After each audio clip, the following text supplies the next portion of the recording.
Fulfilling Lives programme. And then we'll be back at 2 p.m. and attendees, if you're able to join again this afternoon, that would be great. And we'll be starting at 2 p.m. You can come in via the same link. So with no further ado, I'm going to hand over to Chris. I'll just make you the presenter, Chris. Thank you very much. Just before I start, can you hear me okay, Beth? Just confirm for me. I think we had some trouble last time, so just making sure that's okay this time. Yeah, no, it's all good at my end. Thank you, Chris. Over to you. Fantastic. Awesome. Morning, everyone. Thanks so much for kicking us off, Beth, and thanks for everyone who's joined us today. So I'm Chris Milner. I'm a senior researcher at CFE Research, and I've been a member of the National Evaluation Team here at C for almost 2 years now. So over the last year or so, we at C have been carrying out some theme studies exploring elements of the Fulfilling Lives programme. The most recent one explores workforce development and multiple disadvantage. Now, what we've done today, we split it up. This is obviously quite a broad topic, so we split it up into 4 more specific themes. And the first of which I'll be introducing you today, which looks at involving people with lived experience in the workforce. So, just to explain a couple of terms we're using for those of you who may not know, obviously we'll have a lot of people from partnerships today, but if there's anybody outside the partnership, an individual with lived experience is somebody who has first-hand experience of multiple forms of disadvantage. So this might include homelessness, alcohol and substance misuse, reoffending, mental ill health, and domestic violence.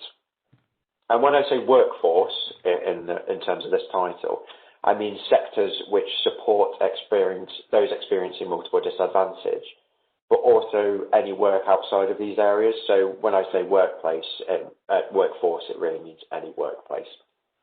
So I want to jump straight in, because I've only got 10 minutes, with some of the key messages emerging from the research. So why is it important to have people with lived experience in the workforce? Well, first of all, it's good for employers. Those with lived experience can have a huge amount to offer.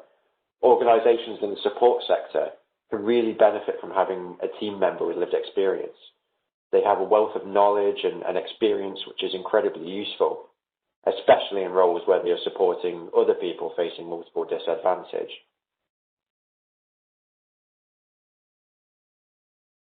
Having been in situations which may be very similar to where beneficiaries are, they can build rapport and trust with those they're working with. They can act as a role model for beneficiaries, providing hope and showing that recovery is possible. And they can help to bridge the gap between service users and services. As someone with lived experience progresses in their role, they can draw on both their professional and lived experience to help improve attitudes towards those with lived experience and even influence workforce policy. It's really important to remember that a member of the workforce with lived experience is professional too, and should not just be defined by their lived experience. So why else have people with lived experience in the workforce? Well, it's also good for the individual. Those with lived experience can also reap rewards from being members of the workforce. It's often an integral part of recovery for many people, reinforcing a sense of purpose, providing structure and routine, and helping develop a positive identity and sense of self. For many people who want to work in the support sector, it's a way of giving back and turning once negative experiences into something more positive. There are substantial barriers to moving into the work though, and those with lived experience continue to face stigma. They continue to have unsuitable recruitment processes and financial barriers as well. So how can we make that step easier? How can we get lived experience in the workforce? Let's have a think about what partnerships have done and what works. So for some people, the step into employment can be really significant. And volunteering opportunities, which many Fulfilling Lives partnerships offer, have eased that transition.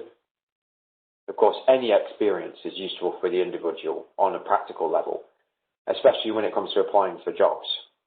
Has anyone applied for a job without experience and been told you need experience, and the job you're applying for is what will give you the experience? Well, volunteering opportunities offer help with this. Some Fulfilling Lives partnerships have also set up paid placements or traineeships, which again are another step towards the world of work. Some partnerships have created roles which are specific to candidates with lived experience. We'll be hearing from Charlotte next from Shelter about the GROW programme, so I'll let her tell you a little bit more about that. But programmes like this, like GROW, are really important for giving people a pathway out of volunteering. The Fulfilling Lives partnerships also help beneficiaries to find and access qualifications they need. Some partnerships also have accredited in-house training.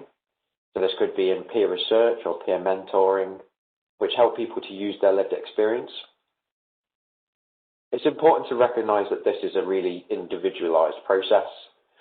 The work experience, the volunteering, the paid placements, the upskilling, how these fit together depends on what the beneficiary wants, their interests, their talents and previous experience. Beneficiaries want to do different things. Everyone has different ideas of what they'd like to do for work, and everyone has different strengths. It's not a conveyor belt or an assembly line. Each person will have areas they want to improve, skills they have which they could build on, and established skills that they want to highlight.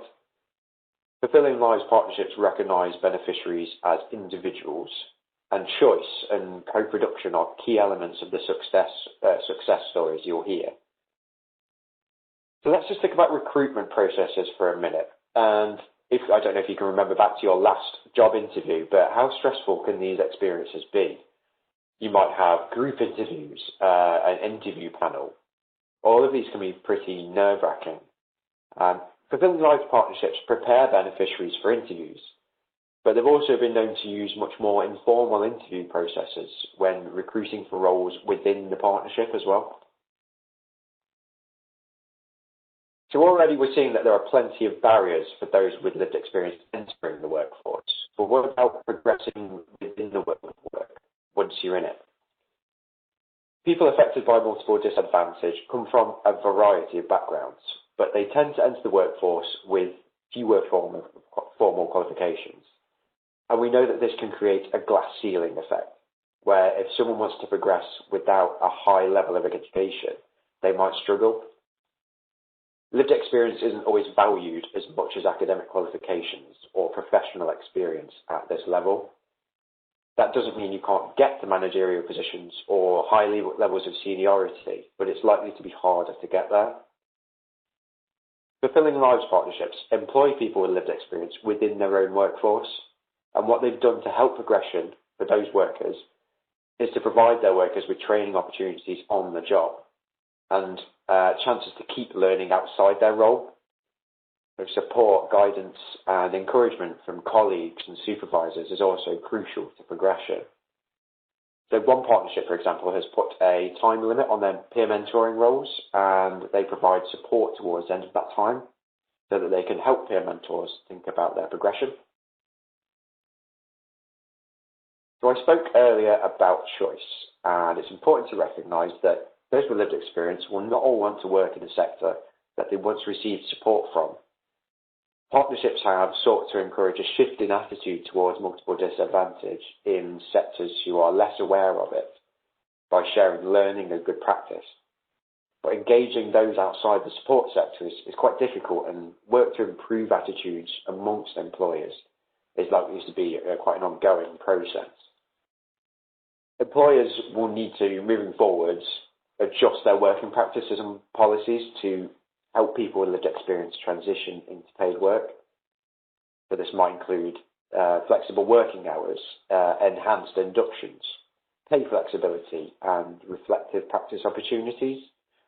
Overall, though, a strong package of support is really important. So my time is almost up. So what I've just given you is a brief overview of our research. What you'll probably be looking for now is a little bit more depth, which is what you're going to get. So some more information about how to work in practice. So we'll be hearing next from Charlotte at Shelter and Winston from Lambeth, Southwark and Lewisham for Fulfilling Lives. Both of you will be exploring this in a little bit more depth. But from me, I'd like to say thank you very much for listening. I don't think we have any time for questions right now, so I'll pass you on to Beth shortly, and if you have any questions, we'll aim to answer them over the next couple of presentations. Thank you very much.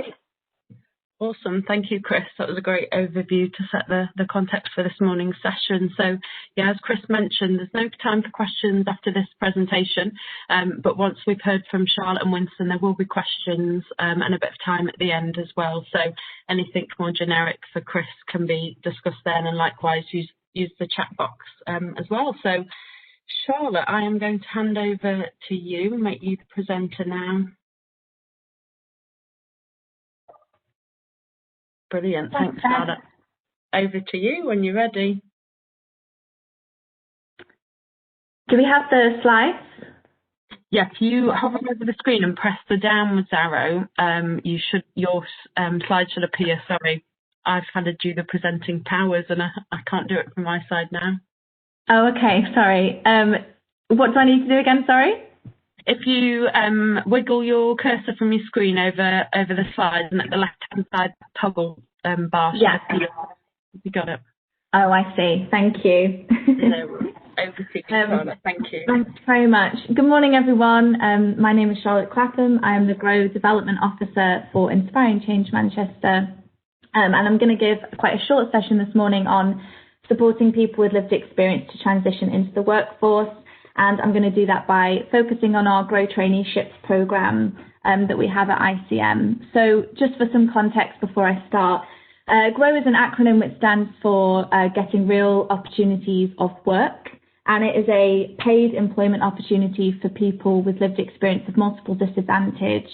They typically last between 12 to 18 months. And yeah, like Chris said, and thank you for your intro, Chris, as well.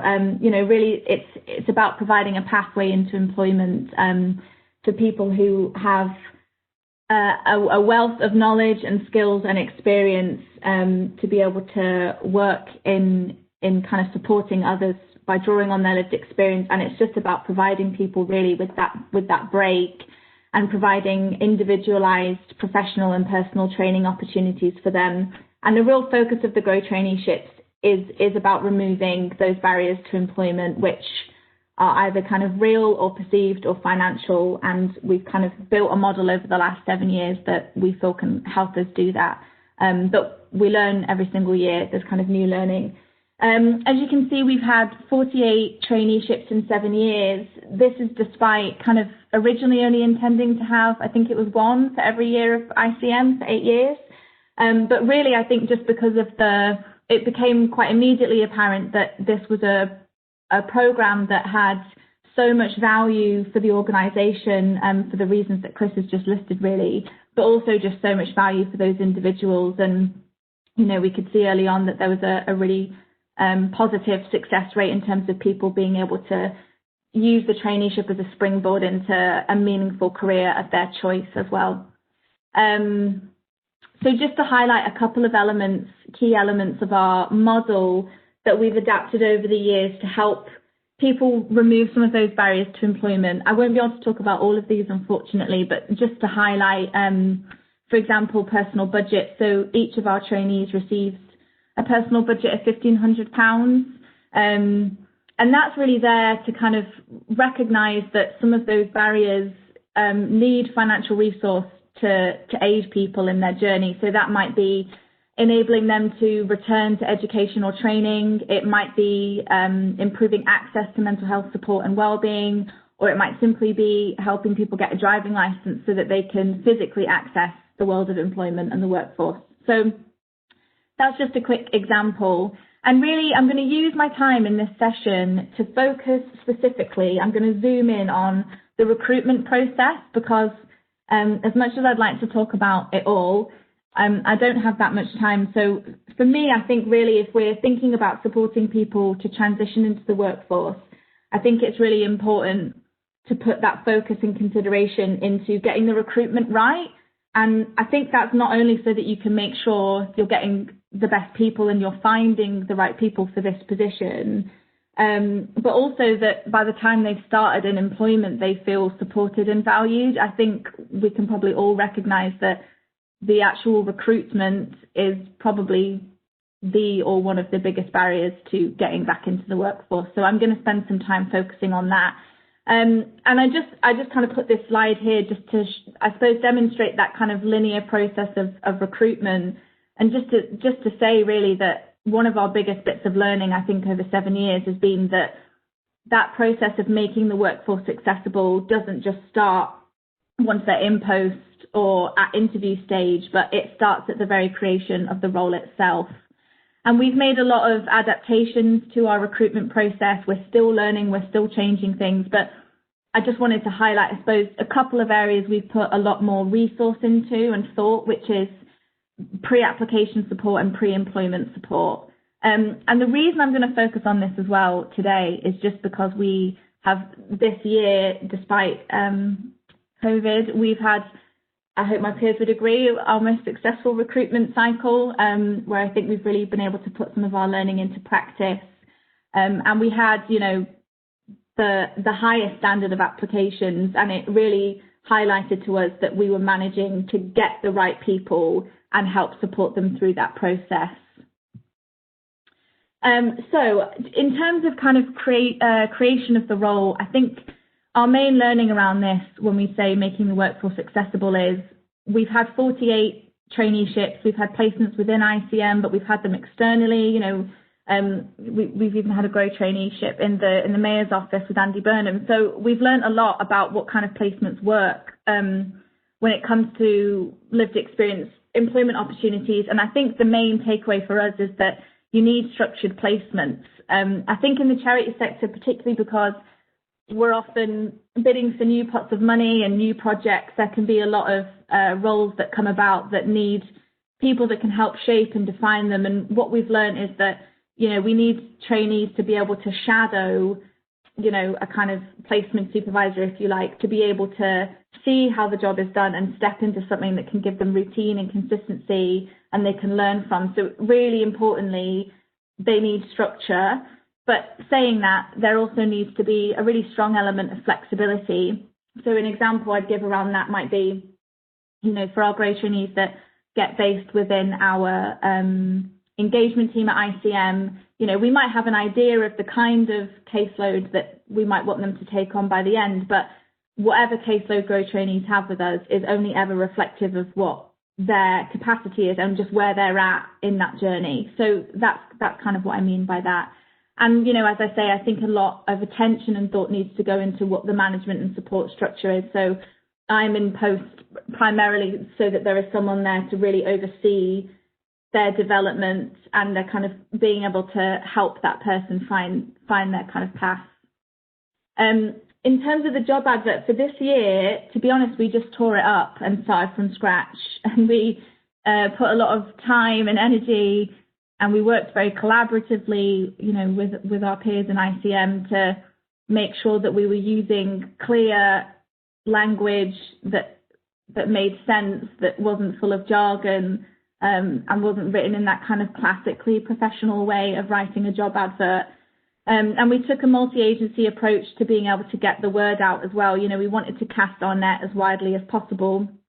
So, obviously that included working with other kind of support agencies within the city, but also just building relationships with the DWP and job centres. And this was obviously before COVID, but physically going down to job centres and talking to job coaches and helping get the word out.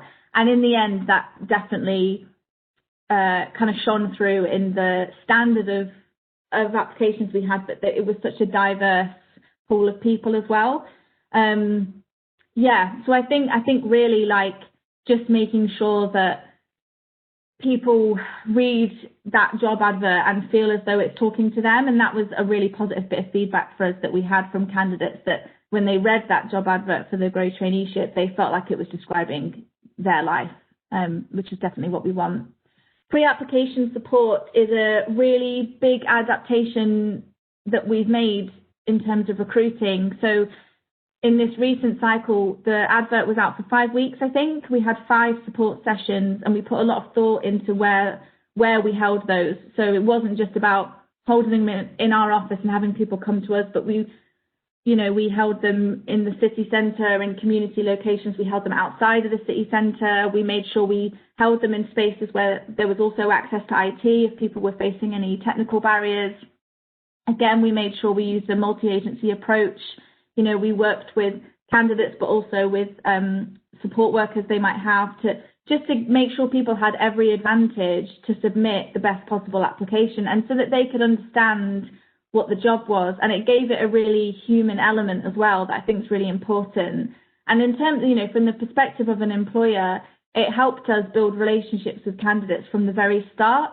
And again, like, the kind of proof is in the pudding in terms of the kind of applications we got at the end of it.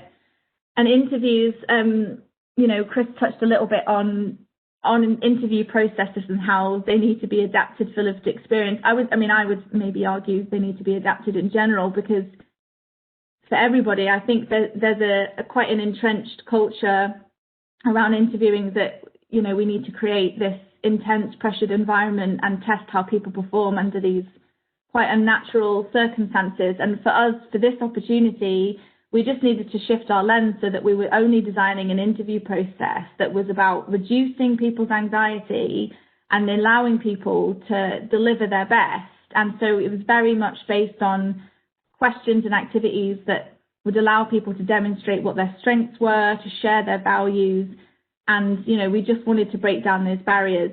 And, another, I think, really positive thing about that recruitment process for us was diversity of panel, not just in making sure we had lived experience representation, which is, of course, incredibly important, but also making sure that panel was diverse in terms of the organisation, both senior and junior members of staff, so that everybody has a stake and you're kind of welcoming people into the organisation, like as a kind of cross-section as well.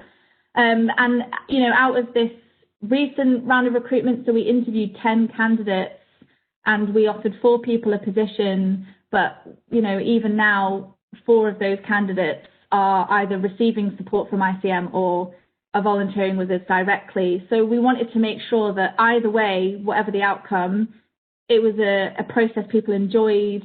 It was something where, we'd added value and we'd given people a positive experience of applying for a job. And we'd offered that kind of progression support. So I think that's something that requires a lot more attention, and hopefully in a kind of non-COVID world, I would definitely keep innovating that process so that it is more informal and people do feel more comfortable.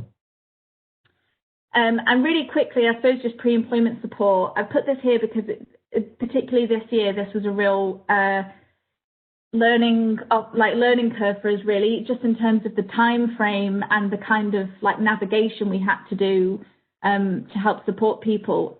Even once we'd offered people the position, we became really aware of the sort of level of anxiety there was about making that transition into paid employment for the first time. So we had to, really build relationships with the DWP. We worked with our own advice, support and guidance team at Shelter to help people transition from benefits into employment.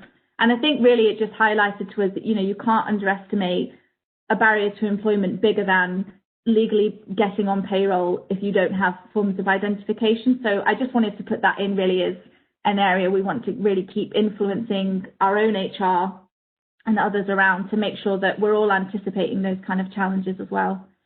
And then lastly is just induction. I could definitely spend a lot longer talking about this, but I suppose the main point I want to make about building an effective induction for this kind of opportunity is just that it's about empowerment and not assimilation. So we're not recruiting people with lived experience of multiple disadvantage to come on board and assimilate to the professional way of working. But really, I think if it's going to be an effective and successful experience for everyone, then it needs to be about empowering that individual.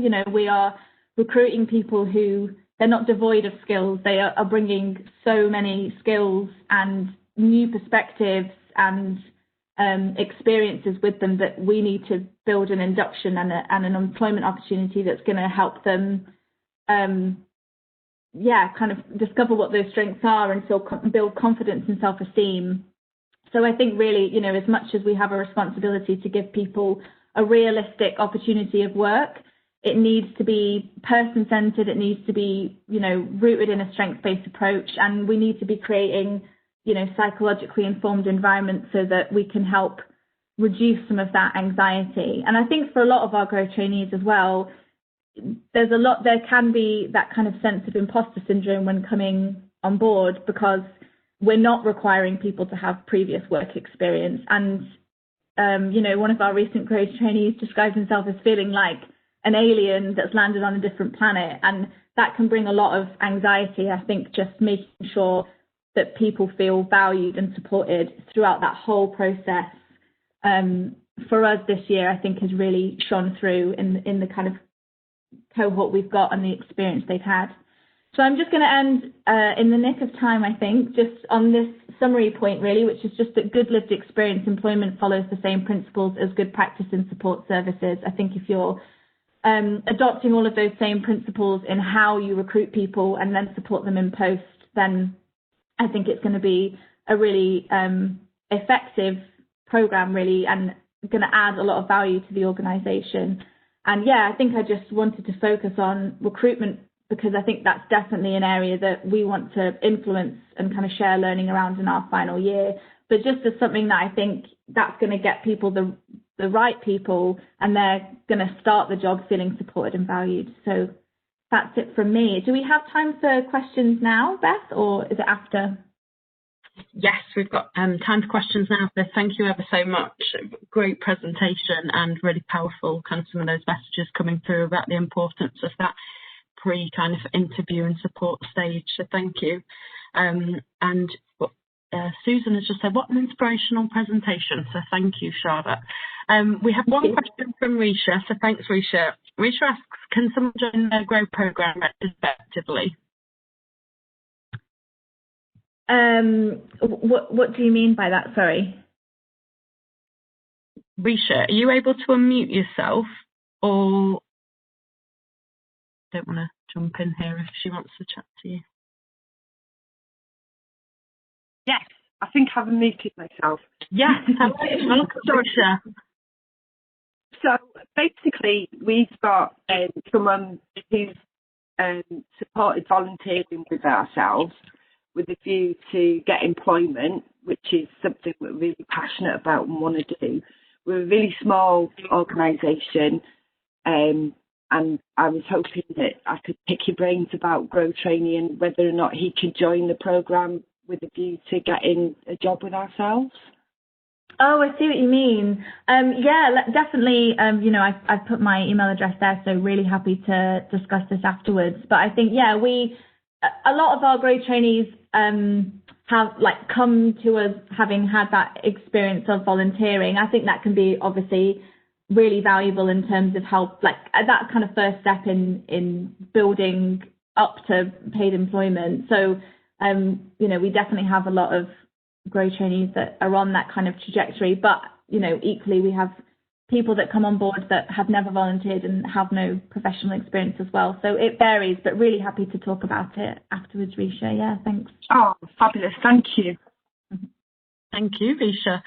Charlotte, is the Grow Trainee programme just specific to Manchester, or is it available nationwide? People are asking. Yeah, that's a good question. So the Grow Traineeships started in Manchester for us with the ICM programme.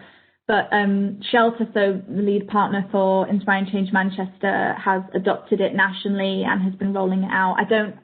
Can't remember now on the spot how many we've had nationwide, but Shelter has been creating those opportunities nationally. And, I think just more broadly, particularly as we go into the final, kind of year at ICM, it's something we'd really like to help support other employers around in terms of creating those opportunities in other organisations, nationally, both within Shelter and outside of Shelter. So, yeah, I think it's kind of there as a model, and we've got the learning to help people kind of take that on board themselves if they want to. Well, thank you. A question from Lee. He is wondering, have you managed to secure any job opportunities with the DWP? That's a really good question. I don't know if any of my peers can jump in. I don't know if we have. I don't know if any of my colleagues who might be on the call have an answer to that. Charlotte, it's Jackie. No, we haven't actually, but that is something that we're looking at. We're working quite closely with the Greater Manchester Homelessness Action Network, and we have DWP representation on that. So it's an ambition. Brill, Risha, I can see you've got your hand up. Come in again, please. I know it's something that's being looked at, and Chris Hulse, who works at DWP, is working really closely with Joe Walby at Mustard Tree, so it's something that is going forward in the future quite closely as well, off the back of the legislative theatre that was done quite recently through GMH. Anyway, I can't remember, but through the big partnership through Randy Burnham and that, I think that's something that's definitely come out of that. So it will be happening. Nice. Yeah, and we've worked really closely with Chris in this recent round as well. Just to be able to kind of increase our support and just link in a bit better. You know, like at the kind of pre-employment phase, it really was about almost then just navigating through the DWP and people transitioning from universal credit, and that's been a really positive outcome of what was quite a challenging experience, is just building those relationships. So yeah, Chris Hulse has been great. Brilliant. And conversations around the DWP will link nicely to this afternoon's session, because we'll hear from how the Fulfilling Lives South East partnership have worked with them. We've got lots of questions coming in, so I'm going to pick two more, and then any more we'll kind of return to after, because I don't want to eat into Winston's presentation time. Another question for you, Charlotte. Sharon asks, what things have you done to, or have you changed to create a more psychologically informed environment? Have you got any examples of that? Oh, that's such a good question. I need another presentation thing. Well, I mean, I suppose in our recruitment, I kind of highlighted a couple of the ways that we sought to do that. And we worked even just with like trying to make more like pie interviews. We just spent hours discussing all of the different ways that, you know, do we give them questions before? Where are we holding them? Who's going to be in the room? How many interviewers? Like, we just put a lot of thought into what would help reduce people's anxiety. And, you know, we obviously, tried to consult widely in terms of our members and people that had gone through Go Traineeships themselves to try and develop that. But I think when it comes to actually, like, once our trainees are on board, our current cohort are only 4 weeks in, but the feedback we've had from them, it's hard to kind of like describe how we've done it, but they just feel as though they have been so valued and supported. You know, like, we've made it really clear that as a trainee, that is an opportunity where there is room for error. There's room for you to make mistakes. There's room for you to, put your hand up and say you don't know how to do this, or you're not sure about that.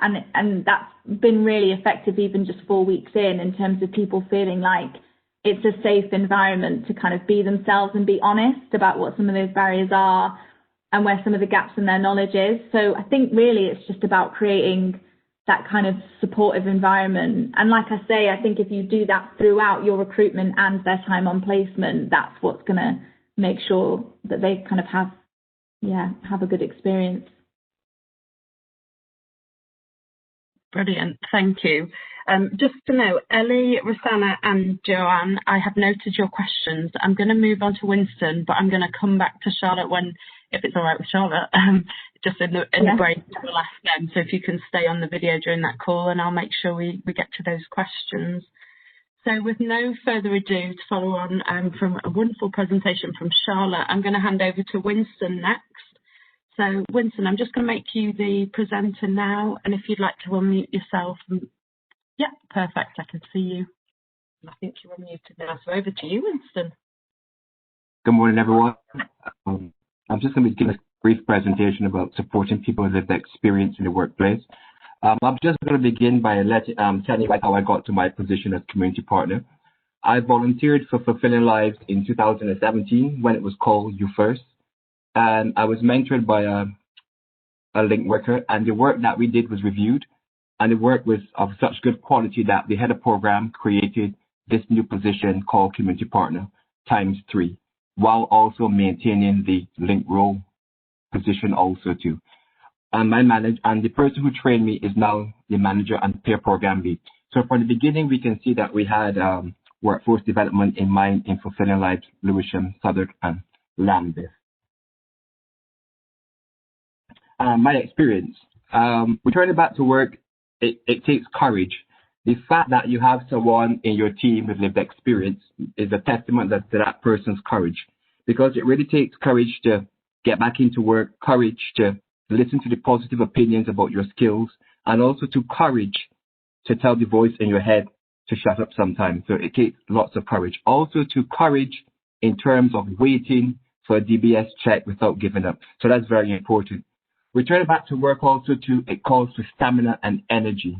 Sometimes you don't realize the amount of emotional energy it takes to get back into the workforce. When we are in different environments, there's lots of emotions going on. We seem to be open to every sort of emotion in the room, and that can be really exhausting and draining.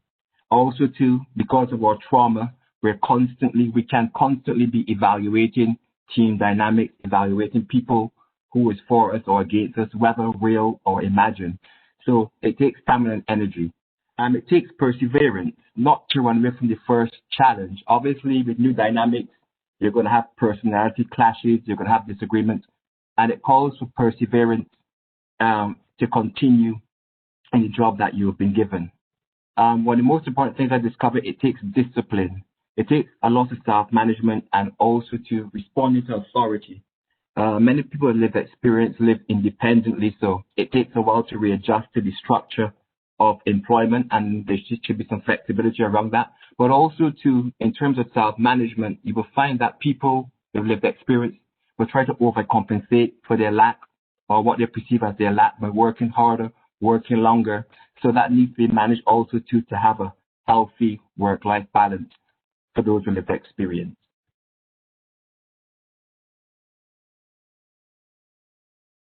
Involvement and support. There's nothing really new in terms of involvement and support with people with experience. Like I shared my experience just now, the fact that the work that I did was observed and noted and a post was created for that, that is one of the highest levels of involvement. I think the people with experience, you need to communicate clearly. Many times we have very good ideas and people do ask for our ideas. And then when we give our ideas, we don't know what happened to them. So sometimes it's good to feedback the process, because sometimes many of us might lack the courage to approach senior management to ask what is happening, why this hasn't gone through. So sometimes it'd be helpful for a team to get feedback, as in the process of the idea, what's happening, so we can have closure and we'll be more willing to support and give our ideas next time. Because sometimes when we don't have an answer for things, we tend to hold back our ideas, or it can even affect us giving our effort. Allow for involvement in the creation of the work and just not the review. Very often we talk about core production, but sometimes we can find ourselves using core production in our organizations, but yet not actually using it correctly. So it's very important to have people in the process from the beginning and the creation of the work, rather than just the review. And that's very important, so people can have a real investment in the work. Allowing for flexibility in work streams. In Fulfilling Lives, we have a bit of flexibility where we can work in the areas that we feel comfortable.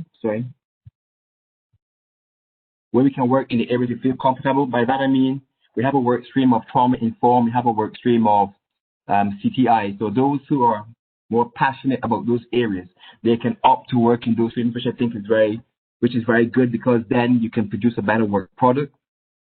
Acknowledging people as individuals instead of a cohort.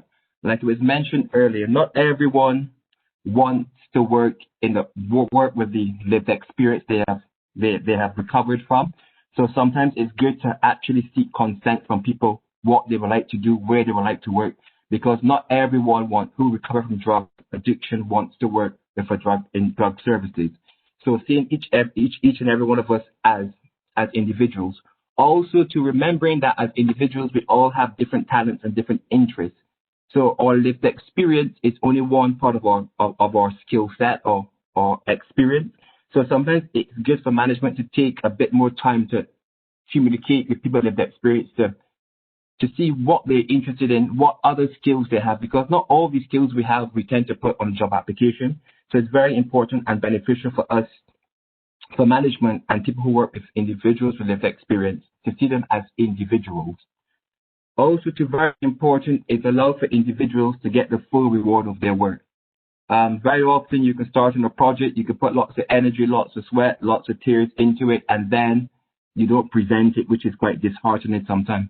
So allowing the person to get the full reward of their work. They've worked on it, allow them to present it also to, or train them to present or co-facilitate the work, because sometimes what you find is that you work quite hard and then the ultimate reward you don't receive, which is the presentation of your work or the co-facilitation of the project. So that's very important to remember, to let individuals get the full reward or to share in the full reward of their work. Uniquely Fulfilling Lives, I think we're quite unique in Fulfilling Lives in terms that as a lived experience employee, we are a team of lived experience employees. So we had personal and professional development. Like the one mentioned, we had we call it an enhanced induction, which is really beneficial for us. It allowed us to get back into a frame of mind of working. Again, because many people have lived experience, our lived experience is not the same. We're not at the same level of maturity. We don't have the same histories. Sometimes people may have been doing things which they're more disciplined in before coming into the workplace, versus others who may not be doing things that bring a certain level of discipline back to workplace. It also allows us to communicate clearly with each other, and also as a team, it allows us to bond. So it creates a sense of belonging. We have flexibility in choosing the areas we work in based on interest and experience. Like I just mentioned, we can work on projects that suits our strengths, and that's not only in a professional sense. Like, we have people who are artists among us, and they can communicate the project's ideas in art or in other forms. So we are trying to use as much skill as possible that we have in the team. Again, we have this thing called mix and match small groups, where we have these groups where everyone in the organization comes together. So you have people with different experiences, different interests. It can be based around interests. It can be based around topics. It can be raised, or it can just be random, which allows us to get to know each other. Because you will find that sometimes in certain meetings and certain groups, you can have a disagreement with someone, but you meet them in another relaxed meeting, you get to know that person. So in terms of team cohesion, this works very well for us. We've also recruited lived experience in our leadership and paid roles for people with lived experience. So we're very unique in that we have a whole team with people with lived experience, and I think we have lived experience throughout our whole program, including leadership, which is quite good. And in most of our meetings and most of our planning, we tend to have a lived experience voice in all areas of our work. So from a lived experience perspective, I think we're being involved very much in the work in Fulfilling Lives Lewisham, Lambeth and Southwark. Final thoughts.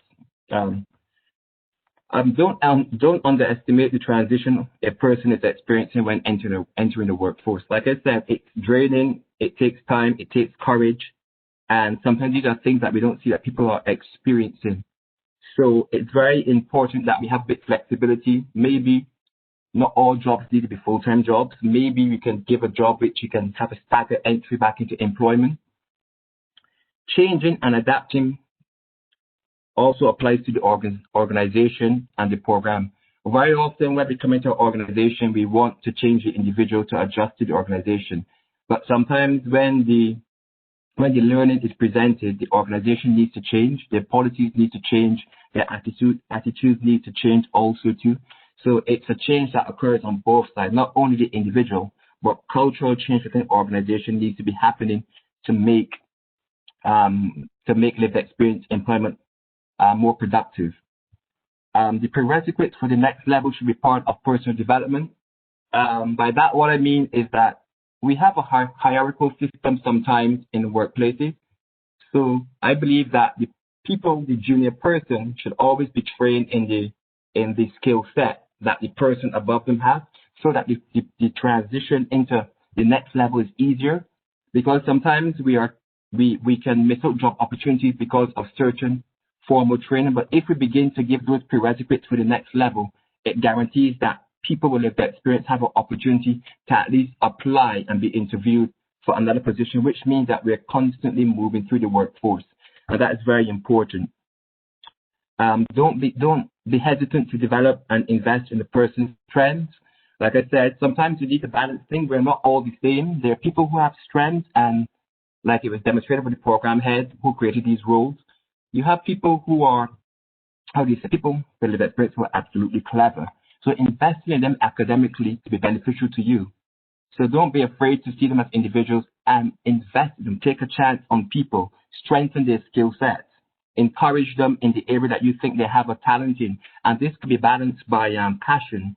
So some people, for example, you can see someone who's diligent in their work. You can be flexible in working from home. Obviously now we all work from home, but that's an example where you know someone is on time, they're doing their job. You don't have to do a blanket policy to make everyone come to the office because of lived experience.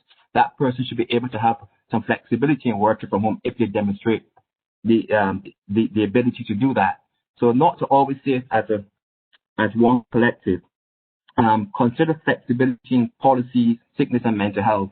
Obviously, we also have lots of trauma we bring to the workplace, but sometimes getting back into the workplace, it calls for energy, and sometimes we can be triggered. Sometimes issues can occur that causes to go back into causes to affect our mental health. So also to believe that reflective practice is very important for lived experience, and think that that is very beneficial to people with lived experience to have that reflective space, because on one level, one of the advantages of having this is to bring to the people that we work with is relational. It makes it easier for them to open. So by they being comfortable with us speaking about their experiences, they tend to share much more intimate information about themselves, which we take on. So we need to have some reflective practice to bear that in mind. And finally, don't be afraid to actively seek employment of people with lived experience. We have a lot to offer. And so I would encourage everyone to just don't be afraid. See people as individuals. Lived experience is an experience. It's not the person in that time and moment. And you will see that you can get very good employees, very creative employees, people who have passion, and people who can do a job, and people who are willing to do the job if only they're given the opportunity. Thank you. Winston, thank you. What a powerful and uplifting presentation to finish this first half of the webinar. Thank you ever so much. Lots of positive comments coming in. Paul says, brilliant insight, Winston. Thanks for sharing. Keep up the good work. Brilliant presentation. The chat box is going crazy, Winston. I can't even keep up with it. And thank you, Winston. Fabulous presentation. Really insightful and true, especially when you say that the workplace should adapt. Yeah, there's something you said around kind of actually that cultural change, and policies and procedures been the ones that kind of need to change to adapt. So yeah, that was brilliant.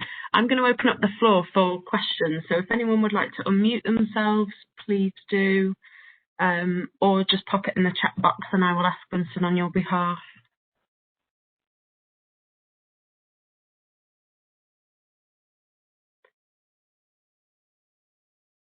Winston, I've got a question that's come through from Ali. Ali asks, how long do we expect or require people to openly declare their lived experience?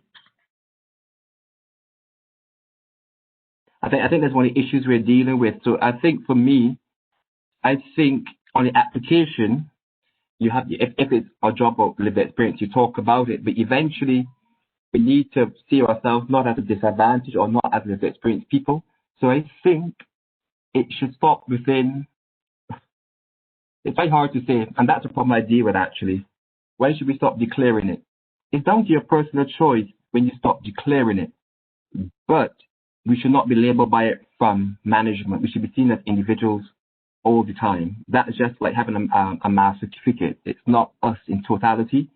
So we don't need to keep bringing it up, and we need to see people live the experience on merit. So I think that's my answer, actually. Yeah. No, brilliant, thank you. And we've got another question.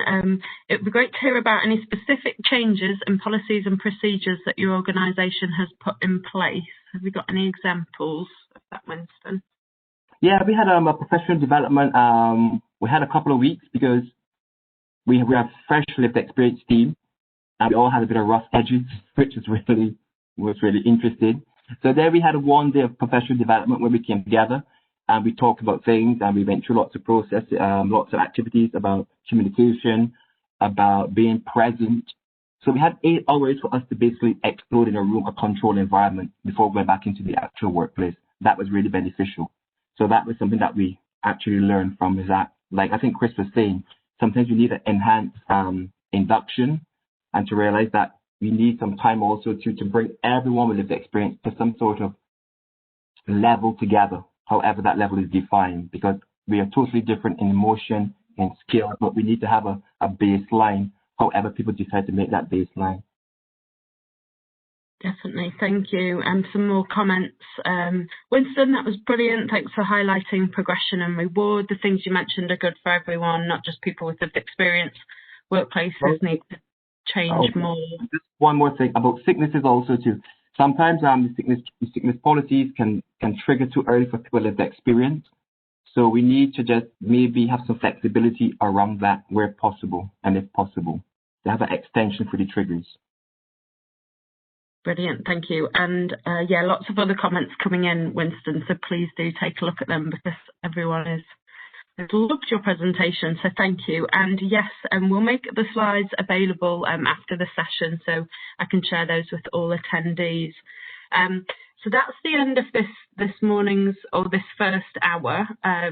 We're going to take a quick break now, so a chance for people to go and grab a coffee or drink, and we're going to come back at 11:05 for the next session around the role of the multiple disadvantage navigator. So I will see you in 10 minutes. Charlotte, in the meantime, are you still on the call? Yeah. Fabulous. If you don't mind, I'm going to come back to a couple of questions that we didn't get a chance to cover in your session. Yeah, sure. Joanna asked, is it possible to share an example of your job advert? Yeah, we're actually putting another one together at the moment for another traineeship, and to be honest, I'd want to share that one because I think I'd go further than we even did last time in terms of like our improvements to the job advert. So yeah, I would be happy to in the next couple of weeks. Yeah, that would be awesome. Thank you. Rosanna asked if you had any resources to get over the hurdles of moving from benefits from employment without being penalised, so ending up with overpayments and benefits. Any resources?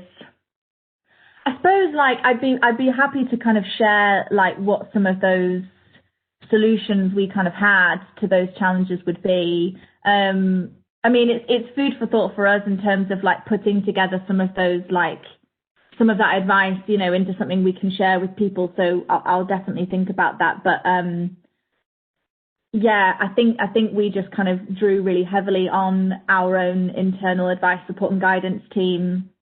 And like I say, working with the DWP, that was definitely our biggest issue, was making sure we got that right for people transitioning from benefits to employment. Yeah. Okay, brilliant. And the final question was, where Grow traineeships have happened outside of Inspiring Change Manchester or Shelter, how did you work with those organisations to support them around the steps that you mentioned? This question was from Ellie, and she's particularly interested in how this could be applied within local authorities, other industries, and whether that would be appropriate or what would be requested of those organisations. How do I give like a snappy answer to that question? Yeah, we've had a number of traineeships that have been external. What we've typically done in terms of like making it the smoothest experience where it's been external is we've still been the employer, so that we have kind of like kept the line management responsibility, kept their access to our training, ran the induction, that kind of stuff. But then we've kind of like worked in partnership with that external organisation as their placement. So we've kind of then just shared the support, if that makes sense, between the external placement and us in terms of providing like the line management and development support. But, you know, it's definitely something that we've also just, like, where other organisations have wanted a Grow trainee and have wanted to employ them, then we've provided, like, sort of consultation around that and advice and guidance. But like I say, definitely is something we're really keen to do more of in our kind of last year as our legacy, really. So I'd be happy to kind of have a kind of more in-depth discussion around that after, if that was of interest. Brilliant, thank you. Yeah, and I think Ellie, who asked that question, is still on the call now. So Ellie, we'll share the slides, and obviously Charlotte's email address is on there, so please do get in touch if there's anything you want to follow up on. Charlotte, another question has come through for you, so you're not going to get a coffee this week. Emma asks, one thing that's been brought up in terms of a challenge for them is the idea of people with lived experience attending community recovery groups that their clients also attend. Have you got any thoughts on this, or have you put anything in place to address that? It's a really, really good question. I'll be really honest. I haven't encountered that as a challenge. I don't know if any of my colleagues are still on the call either who might have had that happen. So I'm really sorry, but I don't necessarily have an answer to that at this point. It's something I'd have to think about, I think. But I can imagine that being a challenge. We definitely have had, like, you know, even just in this last couple of weeks, we've had Grow trainees where they've gone to support a member and then realised they know that member from, previous experiences, and that can definitely be challenging. And what we've always just said is, please only do what you're comfortable with. If it's blurring boundaries for you to work with people where you know them in other capacities, then we'll try and be flexible around that so that they don't need to. But alternatively, if that's something they're comfortable with, then we'll kind of make that work within professional boundaries. But that particular sort of issue, like, I just don't have any experience with to date. No, thank you. Sorry, I'm putting you on the spot with lots of questions. Yeah. So thank you to everyone for such interesting comments and discussions. We've got 5 minutes, so I will let you grab a coffee now, Charlotte. Thank you for staying. Thank you. And we'll resume in 5 minutes, everyone.